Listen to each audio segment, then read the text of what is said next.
বাংলাদেশের অত্যন্ত জনপ্রিয় নায়ক জসিম, ইলিয়াস কাঞ্চন, মান্না ও শাকিব খান এই চারজন বিগ সুপারস্টারের মধ্যে কার কোন সিনেমা সবচেয়ে বেশি সিনেমা হলে মুক্তি পেয়েছিল চলুন আজকের এই ভিডিওতে দেখে নেওয়া যাক। ইলিয়াস কাঞ্চনের এখন পর্যন্ত ৩০০রও বেশি সিনেমা মুক্তি পেয়েছে। এই ৩০০রও বেশি সিনেমার মধ্যে সবচেয়ে বেশি সিনেমা হলে মুক্তি পেয়েছিল ইলিয়াস কাঞ্চন, রুবেল ও মৌসুমী অভিনীত স্বজন সিনেমাটি।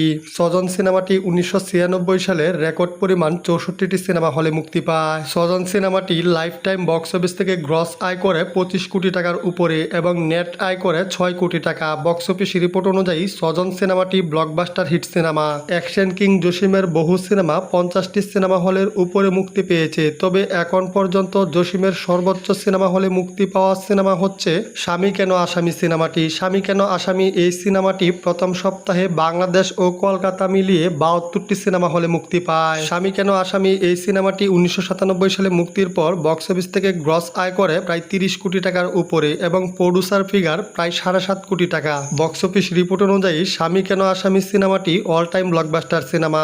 মান্নার এখন পর্যন্ত 300র মতো সিনেমা মুক্তি পেয়েছে। এই 300 সিনেমার মধ্যে সবচেয়ে বেশি সিনেমা হলে মুক্তি পেয়েছে কুখ্যাত খুনি সিনেমাটি। কুখ্যাত খুনি এই সিনেমাটি 2000 সালের রেকর্ড পরিমাণ 80টি সিনেমা হলে মুক্তি পায়। অনেকে বলতে পারেন পোস্টারে 79টি লেখা, তাহলে 80টি সিনেমা হলে মুক্তি পেল কি করে? এখন যে পোস্টারটি দেখছেন এই পোস্টারটি কিন্তু মুক্তির আগের দিনের পোস্টার। তবে এই সিনেমাটি যেদিন মুক্তি পায় ওই দিন আরও একটি সিনেমা হল বাড়ে। তো যাই হোক, মুনতাজুর রহমান আকবর পরিচালিত ও প্রযোজিত কুখ্যাত খুনি সিনেমাটি 2000 সালের ঈদ উল ফিতরে মুক্তির পর বক্স অফিস থেকে টোটাল গ্রস আয় করে 60 কোটি টাকার উপরে, নেট আয় করে প্রায় 15 কোটি টাকা প্লাস। প্রডিউসার ফিগার যে 15 কোটি টাকা, এই তথ্যটা দিয়েছেন কুখ্যাত খুনি সিনেমার পরিচালক ও প্রযোজক মুনতাজুর রহমান আকবর স্যার।